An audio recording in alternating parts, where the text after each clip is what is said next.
আমার হায়াতে লেখিকা মারুফা ইসলাম সিজন 2 পর্ব 4। আরবির আঙুল যেদিকে উঠল হায়াতের চোখ সেদিকে গেল। কালো গাড়িটা তখন ভার্সিটির সামনে ধীরে ধীরে থামছে। গাড়ির দরজা খুলতে বের হলো একজন লম্বা শান্ত ভঙ্গির এক তরুণ।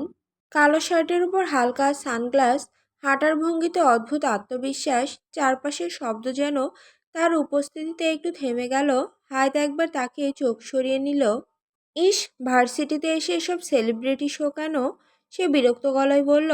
আরবি চোখ বড় বড় করে বলল, সেলিব্রিটি না রে, উনি আমাদের ডিপার্টমেন্টের সিনিয়র সাদাত চৌধুরী আদিব। হায়াত ভ্রুকুচকে আবার তাকালো। নামটা শুনে সমস্যা লাগছে। আরবি হেসে ফেলল, তোর সব কিছুতেই সমস্যা লাগে। ঠিক তখনই আদিবের চোখ ভিড়ের মাঝ দিয়ে এক সেকেন্ডের জন্য হায়াতের ওপর পড়ল। দুজনের দৃষ্টি মিলতেই সময়টা যেন একটু থেমে গেল। হায়াত দ্রুত চোখ ফিরিয়ে নিল। বুকের ভেতর অদ্ভুত এক ধাক্কা অনুভব করলো। কেন সে নিজেও বুঝল না। আরবি খেয়ালই করলো না সে তখন উত্তেজনায় কথা বলছে। উনি নাকি খুব রাফ টাইপ, কম কথা বলে, কিন্তু একবার রেগে গেলে সবাই চুপ। হায়াত শুকনো গলায় বলল, আমার জানার ইচ্ছা নেই, কিন্তু তার চোখ আবার একবার নিজের অজান্তে সেদিকে চলে গেল। আদিব হায়াতকে দেখে থমকে গেল। চোখাচোখি হতেই আদিব একদৃষ্টিতে তাকিয়ে আছে। আশেপাশে অনেক মেয়ে ড্যাব ড্যাব করে তাকিয়ে আছে, কিন্তু আদিব সেই দিকে তোয়াক্কা না করে দূরে দাঁড়ানো হায়াতের দিকে গেল। হায়াত ভয়ে চোখ বড় বড় করে দেখছে। ওর দিকে আসতে বুঝে আরবিকে কিছু বলতে নিবে, দেখলো সে আগেই হাঁ করে তাকিয়ে আছে। আদিব হেঁটে হায়াতের পাশ দিয়ে গেল। আদিব কালো সানগ্লাস পরায় বোঝা যাচ্ছে না ওর দৃষ্টি কোন দিকে। হায়াত ভয়ে লজ্জায় হাঁসফাঁস করতে করতে বলল, আরবি চল। আরবির এবার ধ্যান ভাঙল, অবাক হয়ে বলল, আমি কোথায় আছি রে হায়ু? আরবির কথা শেষ হতে হায়াত বিরক্ত চোখে তাকালো। তুই কোথায় আছিস মানে? মানুষ এভাবে হাঁ করে তাকিয়ে থাকে। আরবি এবার নিজের গালেই চাপড় মারল। আল্লাহ, লোকটা সামনাসামনি আরো বেশি ভয়ঙ্কর সুন্দর। হায়াত দাঁত চেপে বলল, চুপ করে চল এখান থেকে।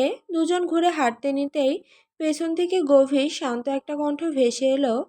ক্যাম্পাসে নতুন। আরবি আর হায়াত পেছনে ফিরতে দেখলো একটা ছেলে দাঁড়িয়ে আছে।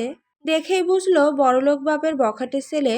আরবি বলল, না, ভর্তি অনেক আগে হয়েছি, তবে এই 4-5 দিন ধরে ক্লাস করছি বলে হায়াতের হাত ধরে হাঁটা ধরল। তখনই ছেলেটা দুষ্ট হেসে বলল, পাশের মেয়েটা কি বোবা নাকি? মুখ চলে না যে। হায়াত থেমে গেল। চোখ দুটো ধীরে ধীরে ছেলেটার দিকে ঘুরলো, মুখে বিরক্তি স্পষ্ট। আরবি কিছু বলার আগে হায়াত শান্ত গলায় বলল, মুখ চলে, তবে সবার সাথে চালানোর প্রয়োজন মনে করি না। চারপাশে দাঁড়িয়ে থাকা কয়েকজন উফ বলে চাপা শব্দ করলো। ছেলেটার মুখের হাসি এক সেকেন্ডের জন্য থেমে গেলেও আবার ঠোঁট বাঁকালো। ওহো, আগুনও ঝরে দেখি। হায়াত এবার সম্পূর্ণ ঘুরে দাঁড়ালো। আপনার সমস্যা কি? ছেলেটা উত্তর দেওয়ার আগে পেছন থেকে আরেকটা গভীর কণ্ঠ ভেসে এলো, রিয়াদ। বুঝলো হায়াত আরবি ছেলেটার নাম রিয়াদ। গভীর কণ্ঠলার স্বর শুনে হায়াত আরবি রিয়াদ তাকালো। হায়াত তাকিয়ে দেখলো কয়েক কদম দূরে আদিব দাঁড়িয়ে আছে, কালো সানগ্লাসটা এবার হাতে। চোখ দুটো অদ্ভুত ঠান্ডা, কিন্তু দৃষ্টিতে চাপা কড়াকড়ি। রিয়াদ অপ্রস্তুত হেসে বলল, স্যার, জাস্ট ফান করছিলাম বলে হায়াত আর আরবির দিকে তাকিয়ে বলল, সরি আপু, কোনো সমস্যা হলে জানাবেন বলে দ্রুত পায়ে স্থান ত্যাগ করলো। আদিব গম্ভীর গলায় ধমকে উঠল, ওনা সামলাতে না পারলে পড়ো কিসের জন্য? যাও, ক্লাসে যাও বলে দাঁতে দাঁত চেপে চলে গেল। হায়াত বোকা বনে গেল। আরবি খোঁচা মেরে বলল, কার ওড়না কার ঘড়িতে আটকাইছে রে? বলে হায়াতের দিকে তাকিয়ে দেখলো ওনার এক পাশ সরে গেছে। হায়াত বলল, চল বাল, দিনটাই খারাপ যাবে আজ। আরবি এবার আর নিজেকে সামলাতে পারল না। হো হো করে হেসে উঠল। হায়ু, তোর ওড়না সরে গেছে আর লোকটা এমন রিয়াক্ট দিল যেন পুরো ক্যাম্পাসের দায়িত্ব ওর। হায়াত বিরক্ত হয়ে দ্রুত ওড়না ঠিক করলো। গাল দুটো হালকা লাল হয়ে গেছে। রাগে নাকি লজ্জায় সে নিজেও বুঝতে পারছে না। একদম অসহ্য লোক, দাঁত চেপে বলল হায়াত। আরবি ভ্রু নাচালো। অসহ্য হলে তুই ওর দিকে বারবার তাকাচ্ছিলি কেন? হায়াত চোখ বড় বড় করে তাকালো। তুই বেশি কথা বলছিস কিন্তু। আরবি আবার হাসলো। দুজন হাঁটতে হাঁটতে ক্লাসরুমের দিকে চলে গেল। আদিব দাঁতে দাঁত চেপে অফিস রুমে গেল। সবকিছু বিরক্ত লাগছে ওর কাছে। নিজেই বই নিয়ে গম্ভীর গলায় পিয়নের উদ্দেশ্যে বলল, প্রফেসর মোহাম্মদ ইউনুসকে বলে দিবেন যাতে বোটানিক্যাল প্রথম বর্ষে সে যায়, আমি দ্বিতীয় বর্ষে যাচ্ছি। পিয়ন অবাক হলেও কিছু বলল না। বোটানিক্যাল দ্বিতীয় বর্ষের ক্লাসরুম তখন পুরো সরগরম। কেউ গল্প করছে, কেউ ফোনে ব্যস্ত, আবার কেউ নতুন প্রজেক্ট নিয়ে আলোচনা করছে।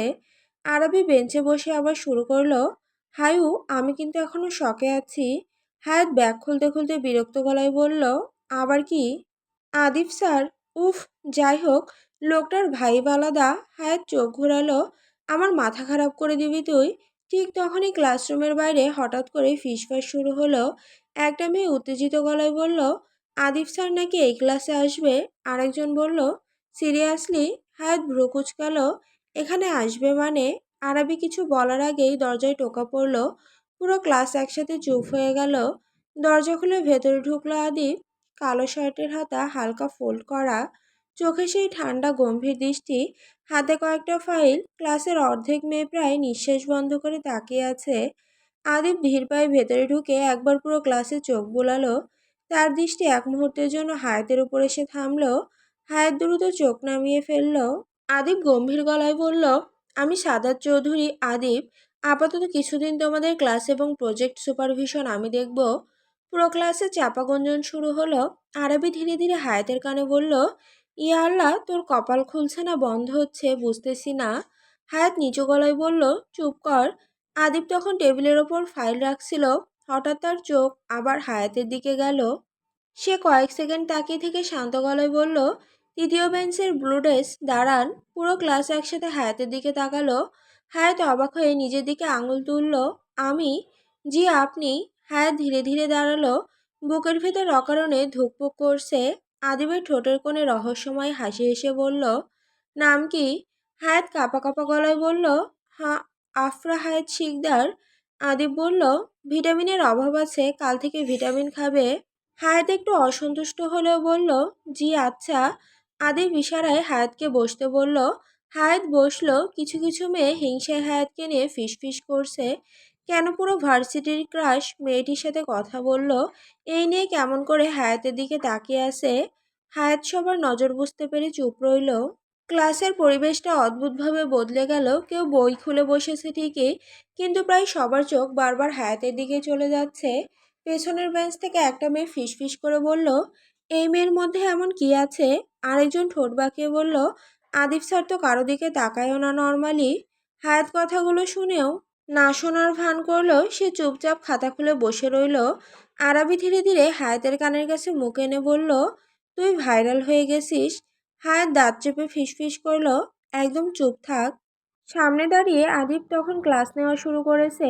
গম্ভীর কণ্ঠে বলল, বোটানি শুধু মুখস্থ করার সাবজেক্ট না, ন্যাচারাল অবজার্ভ করতে শিখতে হবে। প্র্যাকটিক্যাল নলেজ ছাড়া সিজিপিএ দিয়ে কিছু হবে না। পুরো ক্লাস চুপচাপ শুনছে। আদিব বোর্ডে কিছু লিখতে লিখতে হঠাৎ বলল, আজকে একটা ছোট টাস্ক দিব। সবাই আগ্রহ নিয়ে তাকালো। তোমাদের সবাইকে পেয়ার করে প্রজেক্ট করতে হবে।